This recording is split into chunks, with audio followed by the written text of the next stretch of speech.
Welcome back. In the last video, we created 2 additional meetings which would follow on after our first meeting. Note that there's a star here, and that star indicates that this is the next meeting coming up. The meeting has today's date. But anything within the next 7 days will automatically show up as the next meeting to be happening. Let's assume now that we want to tell all of our club members what is going to be happening in the meetings. To do this, we can tag as many meetings as we want. In this case, let's go ahead and tag all 3, and then let's hit the email button.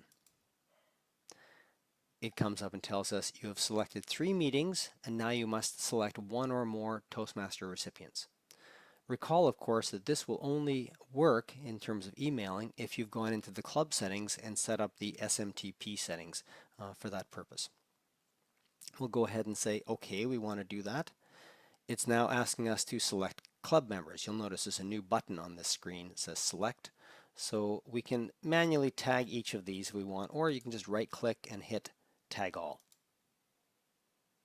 And then select, and it comes up and it will first of all go ahead and print the schedules for each of the meetings. And then finally it will pop up and prompt you. You have selected 3 meetings and 9 Toastmasters. Do you want to send the emails? In this case, because they are pretend emails, I'm not going to hit OK, but if you did, you would see it proceed through, and it'll take a little while. Each email might take a few seconds for it to send out because it has to contact the web server to send those emails and send out each one individually, and with each one it's attaching that PDF file. The PDF file will contain 3 pages, one with each meeting, with the, of course, in order chronologically to the ones that exist. So it doesn't do it in the order you tag them, it does it in chronological order. So we'll hit cancel here. In terms of how the meetings look, if we went to a particular meeting, let's do, for example, the first meeting here. Let's just hit print.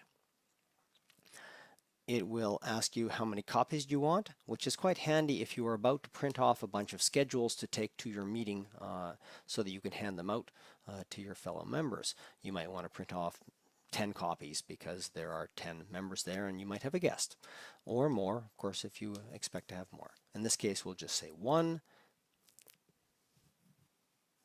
and unfortunately this came out too large, but we'll just go ahead and fit this in here. And there is the actual schedule showing up with the people who are assigned, the various different tasks. And at this point you can hit to print the report, to hit this button, or if you don't want to, go ahead and hit the printer with the X button on it to cancel that.